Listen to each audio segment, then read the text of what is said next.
Assalamualaikum warahmatullahi wabarakatuh. Perkenalkan, nama saya Nazilda Reina Noperahila dengan NPM 40621100097. Saya akan mempresentasikan ujian akhir semester mata kuliah Sistem Operasi mengenai materi struktur sistem terdistribusi.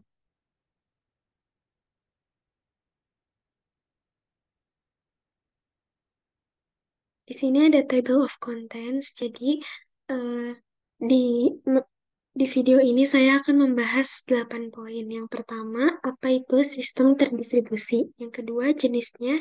Yang ketiga, proses. Yang keempat, karakteristik. Yang kelima, komunikasi proses pada sistem terdistribusi. Yang keenam, hardware.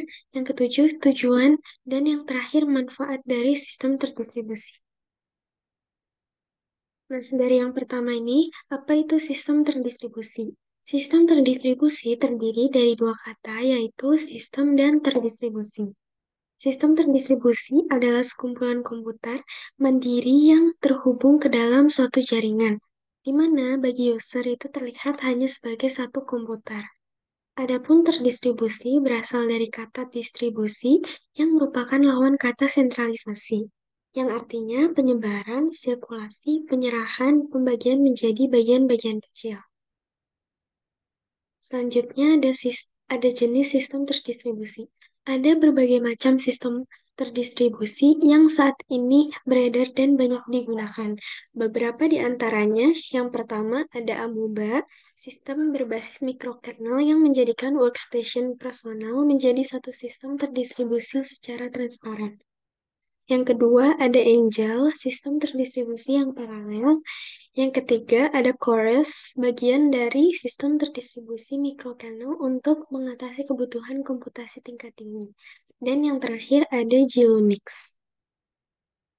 Adapun fitur-fitur dari sistem terdistribusi, yang pertama, tidak terdapat share memory atau memori yang dibagi-bagi. Yang kedua, komunikasinya berbasis pesan. Yang ketiga, masing-masing menjalankan OS lokal sendiri-sendiri. Dan yang terakhir, keheterogenan.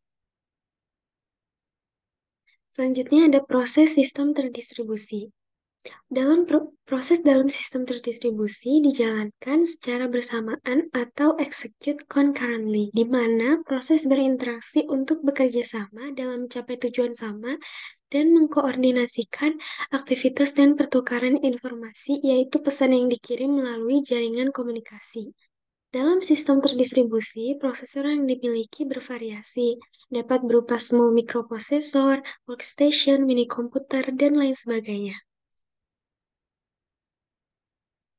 Selanjutnya ada karakteristik sistem terdistribusi. Yang pertama, untuk menyajikan gambar sistem tunggal, menyembunyikan intern organisasi, rincian komunikasi, menyediakan antarmuka yang seragam. Yang kedua, mudah di-upgrade, menambahkan komputer baru tersembunyi dari pengguna.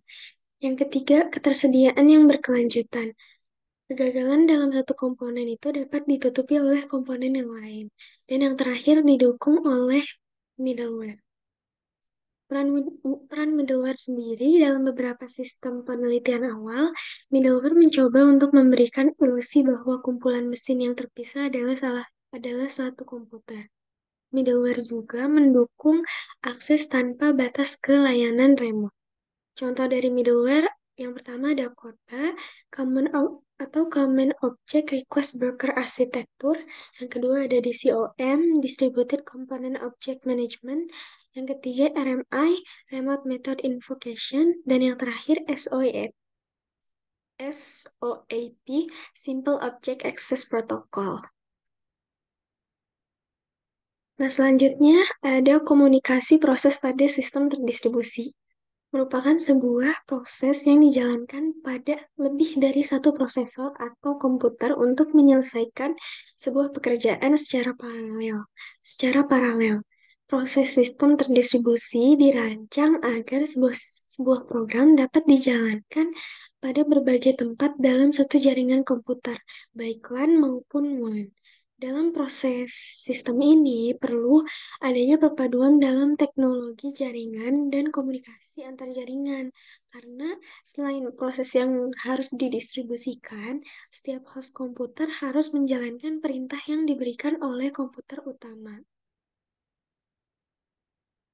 Nah, protokol. Contohnya dari komunikasi proses itu ada protokol. Adalah sebuah aturan atau standar yang mengatur atau mengizinkan terjadinya hubungan, komunikasi, dan perpindahan data antara dua atau lebih titik komputer.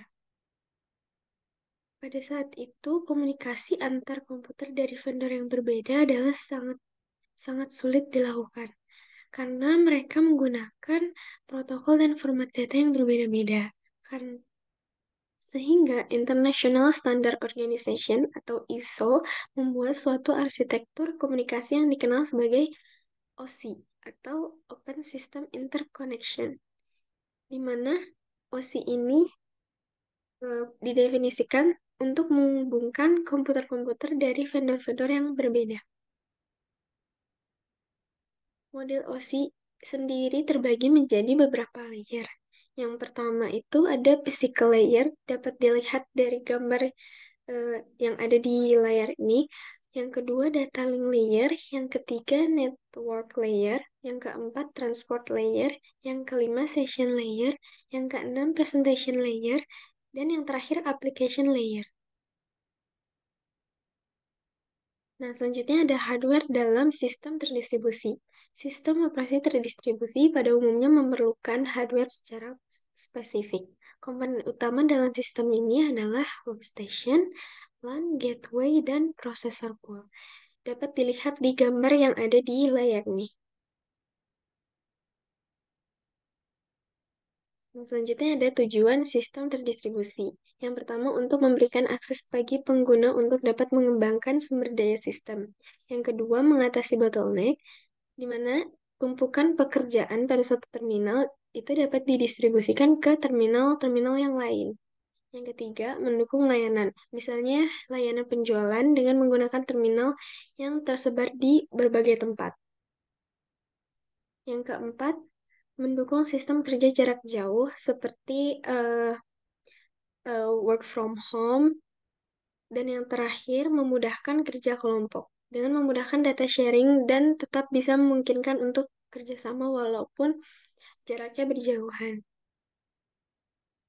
Dan yang terakhir, manfaat sistem terdistribusi. Yang pertama, communication. Ketika banyak situs saling terhubung melalui jaringan komunikasi, user dari situs yang berbeda mempunyai kesempatan untuk dapat saling bertukar data atau berkomunikasi secara LAN maupun WAN. Dan yang kedua, computation speed up. Apabila sebuah komputasi dapat dipartisi menjadi beberapa subkomputasi yang berjalan bersamaan, maka sistem terdistribusi akan mendistribusikan subkomputasi tersebut ke situs-situs dalam sistem. Yang ketiga, resource sharing. Walaupun perangkat sekarang udah memiliki kemampuan yang cepat dalam proses-proses komputasi atau mengakses data, tapi tetap saja pengguna masih ingin sistem supaya berjalan lebih cepat. Apabila hardware terbatas, kecepatan yang diinginkan oleh user dapat diatasi dengan menggabung perangkat yang ada dengan sistem DOS. Yang keempat, reliability. Dalam sistem terdistribusi, apabila sebuah situs mengalami kegagalan, maka situs yang tersisa dapat melanjutkan operasi yang sedang berjalan.